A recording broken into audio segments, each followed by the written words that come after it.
Hello guys, मेरा नाम है अनुराग शर्मा और ये रीडिंग एनालिसिस हैं कैम्ब्रिज बुक 1 की फोर्थ रीडिंग के थर्ड पैसेज के, जिसका नाम है पॉपुलेशन वायबिलिटी एनालिसिस। तो जल्दी से हम पहले इसके आंसर चेक करेंगे। 28 का है yes, 29 no, 30 no, 31 not given, 32 का है 6, 33 का है 3, 34 का 1, 35 का 2। उसके आगे 36 का है will may not survive, will may could become extinct. So इन दोनों में से एक आ सकता है। 37 का है लोकेलिटी या डिस्ट्रीब्यूशन। 38 लॉगिंग टेक्स प्लेस या लॉगिंग अकर्स। 39 का है बी। जल्दी समझाएंगे पहले क्वेश्चन पे इस पैसेज के, जो है हमारा क्वेश्चन नंबर 28। सो अगर हम 28 पढ़ें, ये है हमारे यस नो नॉट गिवंस। तो इसमें ये बोल रहा है कि scientists are interested in the effect of forestry on the native animals. Scientist interested हैं इफेक्ट के, रिजल्ट्स के, फॉरेस्ट्री के क्या इफेक्ट्स पड़ते हैं नेटिव एनिमल्स के ऊपर, उसमें इंटरेस्टेड है। ये हमारा आंसर है यस, वो इंटरेस्टेड हैं। इसके लिए अगर हम जाएंगे पहले ही पैराग्राफ में, तो यहां से है to make political decisions about the extent and type of forestry in the region, it is important to understand the consequences of those decisions. One tool for assessing the impact of forestry on the ecosystem is population viability analysis. एक tool है जिससे हम assess कर सकते हैं क्या impact पड़ता है फॉरेस्ट्री का इकोसिस्टम के ऊपर, एनिमल्स के ऊपर, ठीक है, वो है PVA. This is a tool for predicting the probability that a species will become extinct in a particular region over a specific period.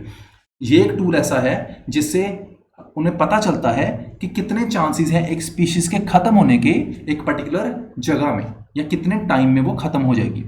This has been, और ये सक्सेसफुली यूज की जा चुकी है यूनाइटेड स्टेट्स में। अब साइंटिस्ट कहां से आया?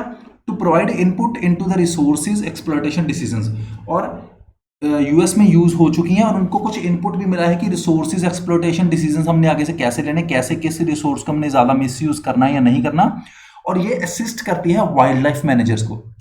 अब साइंटिस्ट वर्ड्स को उन्होंने जोड़ा है वाइल्ड लाइफ मैनेजर्स के। वो इंटरेस्टेड है क्योंकि उन्हें यूनाइटेड स्टेट्स में अच्छे रिजल्ट्स मिले हैं।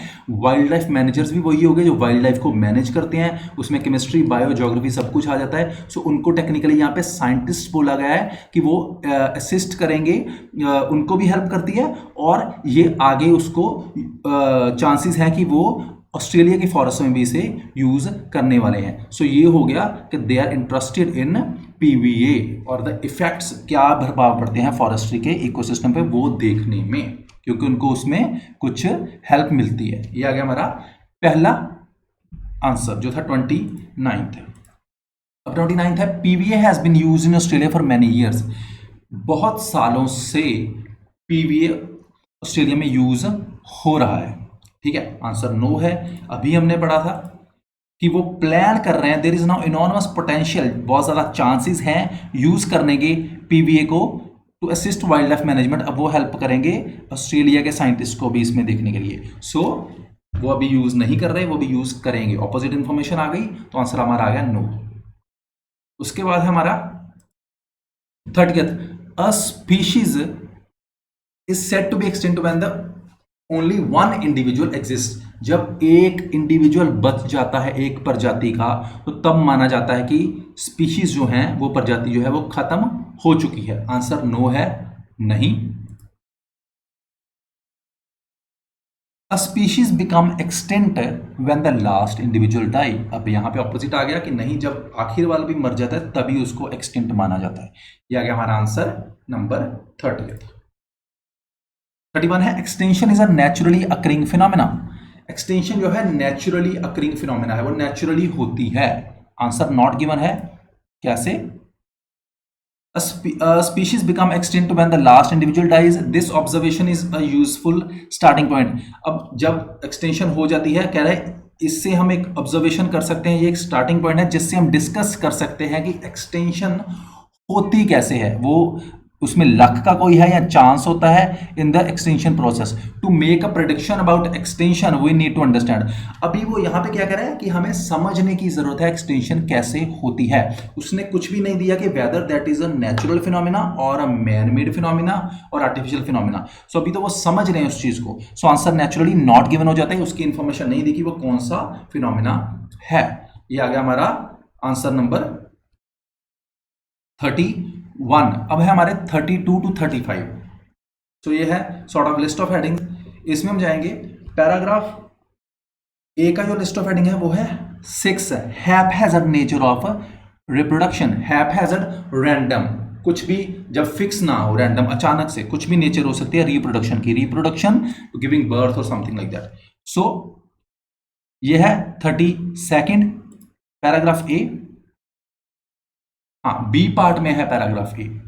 सो हैपहैज़र्ड नेचर कहां से आया? Small populations will fluctuate enormously because of the random nature of birth and death and these chance fluctuations can cause species extensions.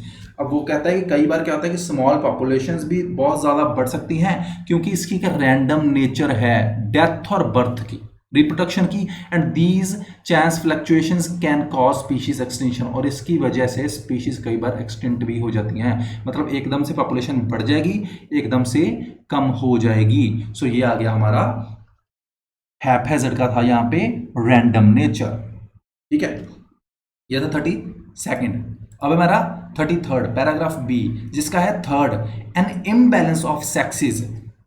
Sexes में इम्बैलेंस, इक्वालिटी ना होना, एक सी मात्रा ना होना। 33 paragraph B, small populations can not avoid a certain amount of inbreeding. Small populations में भी हम अवॉइड नहीं कर सकते सर्टन अमाउंट ऑफ इनब्रीडिंग, हमें इनब्रीडिंग करनी पड़ेगी, उनको आगे बढ़ाने के लिए, रिप्रोडक्शन के लिए ब्रीड कराना पड़ेगा। This is particular true if there is a very small number of one sex. अगर ये पर्टिकुलर ट्रू है, अगर एक सेक्स जो है उसका नंबर काफी स्मॉल है, मतलब दोनों सेक्सेस में से, मेल्स और फीमेल में से अगर एक का सेक्स कम है। For example, if there are only 20 individuals of species, अगर 20 इंडिविजुअल्स ही हैं एक स्पीशीज के और उसमें से एक ही मेल है, तो आगे आने वाले फ्यूचर जो भी इंडिविजुअल स्पीशीज होंगे वो डिसेंड करेंगे, वो आएंगे किससे? एक ही मेल से। सो ये आ गया हमारा इम्बैलेंस ऑफ सेक्सेस। 20 में से अगर एक आ गया मेल और बाकी आ गए फीमेल, सो ये आ गया इम्बैलेंस। ये था 33। अब हमारा 34 पैराग्राफ सी, इसका है हमारा 1, loss of ability to adapt. Adapt करने की एबिलिटी का लॉस, एबिलिटी काबिलियत नहीं है अडेप्ट करने की। ठीक है, 34 पैराग्राफ सी अगर देखें, विदाउट जेनेटिक वेरिएबिलिटी, पीछे हमने पढ़ा है कि अगर एक ही मेल से सारे आगे बर्थ होंगे 19 फीमेल्स में, तो जेनेटिक वेरिएबिलिटी खत्म हो जाएगी, सारे एक ही जीन्स के होंगे। और उसके बाद क्या होगा? Without genetic variability species lacks the capacity to evolve. So species जो है वो इवॉल्व, डेवलप नहीं कर सकेंगे, अपने आप को अडेप्ट, चेंज नहीं कर सकेंगी, and can not adapt to the changes. और वो अपनी चेंजेस, इन्वायरमेंट में चेंजेस हो रही हैं, वो अडेप्ट नहीं कर पाएंगी। और टू द न्यू प्रेडेटर्स, जो नए शिकारी उनको खाने के लिए आ रहे हैं, उनसे भी बचने के लिए अडेप्ट नहीं कर पाएंगी, या कुछ नई डिजीज आएगी उससे भी। सो जेनेटिक वेरिएबिलिटी की वजह से, without genetic variability, genetic variations ना होने की वजह से अडेप्ट, जो चेंजेस अडेप्ट करने की उनकी क्षमता है, उसका लॉस। यह 34। 35 का है हमारा second, natural disasters. It's pretty clear. अगर हम पढ़े यहां से, recent research has shown that other factors need to be considered। अब उसके बाद एक और फैक्टर वो कंसिडर कर रहा है, वो क्या है? एक्सटेंशन में ऑस्ट्रेलिया से environment fluctuates enormously from year two year. Australia की जो इन्वायरमेंट है वो बहुत ज्यादा अप डाउन आता है उसमें हर साल। These fluctuations add yet another degree of uncertainty to the survival of many species। और ये फ्लक्चुएशंस जो है वो ऐड करती हैं कि अनसर्टेनिटी, पता नहीं होता भी कितने एनिमल्स बचेंगे कितने नहीं। कैटास्ट्रॉफ्स, कुछ भी कैटास्ट्रॉफ चेंजेस, बहुत भयानक जो चेंजेस होती हैं, such as fire, bush fire लगती है, जैसे हमने पीछे देखा था जनवरी में लगी थी इसी साल। फ्लड्स, वहां पे फ्लड्स बहुत ज्यादा आते हैं। ठीक है, ड्रॉट, सूखा भी पड़ सकता है, एपिडेमिक, कोई बीमारी भी फैल सकती है। तो इसकी वजह से एक्सटेंशन भी हो सकती है। ये आ गया हमारा 35 का आंसर। अब है 36 टू 38। अब ये थोड़ा सा 36 और 38 37 थोड़ा सा समझने वाला है। While the population of species may be on the increase, there is always a chance that small isolated groups may extinct, may not survive और will not survive। ठीक है, मतलब वो बचेंगे नहीं या वो खत्म हो सकते हैं, चांसेस हैं। ठीक है, कह रहा है कि चाहे पॉपुलेशन स्पीशीज की ज़्यादा है लेकिन फिर भी अगर उनको स्मॉल ग्रुप्स में रखा जाए तो वो ख़त्म हो सकते हैं। 36, इसके लिए हम जाएंगे पार्ट सी के फर्स्ट पैराग्राफ में। पहले हम स्मॉल ग्रुप्स या इंक्रीज कहाँ से आया हमारा, अगर हम देखें पार्ट बी का ए पैराग्राफ, उसने यहां पे बोला था कि अगर 50 से ज्यादा पॉपुलेशन होती है तो वो सेफ माना जाता है, वो on the verge of extension नहीं माना जाता, 50 से ऊपर वाला ग्रुप। ठीक है, अब ऑन द राइज कहां से आया, अगर हम यहां से पढ़ें बिसाइड दीज प्रोसेसेस, ऊपर की बजाय we need to bear in mind the distribution of population. हमें एक चीज का और ध्यान रखना है, वो है डिस्ट्रीब्यूशन ऑफ पॉपुलेशन, पॉपुलेशन को कैसे डिस्ट्रीब्यूट करना है। ठीक है, a species that occur in 5 isolated places each containing 20 individuals will not have the same probability of extinction। उस स्पीशीज प्रजाति को जो जिसको कि 5 अलग अलग अकेले ग्रुप्स में रखा गया है या अलग प्लेसेस पे रखा गया, जिसमें 20-20 के उन्होंने 5 ग्रुप्स बना दिए हैं, उसके चांसेस एक्सटेंशन के सेम नहीं होंगे उस ग्रुप से अगर उसी स्पीशीज को 100 इकट्ठे रखा गया है। ठीक है, मतलब कि अगर 50 के ऊपर इकट्ठे रखते हैं, पीछे बोला था कि चांसेस नहीं होते, अगर 100 हो गया तो प्रोबेबिलिटी होगी और स्पीशीज होगी ऑन द राइज, इंक्रीज पे है। लेकिन अगर उनको अलग अलग रखते हैं तो there are chances of extension, यहां से आंसर आता है there are chances of extension. अगर उनको आइसोलेटेड ग्रुप्स में अलग अलग रखते हैं, दे मे बिकम एक्सटेंट और they will not survive if they are kept in the isolated groups containing 20 individuals। ठीक है, ये आ गया हमारा आंसर। ये तो कुछ कॉमन सेंस से लगाना था, इसका कोई एग्जैक्ट वर्ड नहीं मिलना था, तो ऐसे एक दो आंसर्स आ जाते हैं रीडिंग्स में। इसके बाद हमारा है 37, survival of species depend on the balance between the size of population and it's locality and distribution. ये भी एग्जैक्ट वहीं से ही है, स्पीशीज का बचना डिपेंड करता है उनका बैलेंस, एक तो किस लोकेलिटी में उनको रखा गया है या बैलेंस बिटवीन देयर साइज और कितना उनका साइज है। ठीक है, इसके लिए अगर हम जाएं 37 के लिए उसी पैराग्राफ में रहेंगे तो यहीं से था, डिपेंड करता है बचना किस में, have not same distribution of the population, a species that occur in 5 isolated groups containing 20 individuals will not have the same probability of extinction as a species with a single population of 100 individuals in the single locality। so अगर बचाना है तो उनको एक depend करता है कि वो किस लोकेलिटी में रह रहे हैं, किस डिस्ट्रीब्यूशन में रह रहे हैं, उस पर उनकी वो डिपेंड करती है सर्वाइवल स्पीशीज की। ठीक है, size of population and it's distribution and it's locality.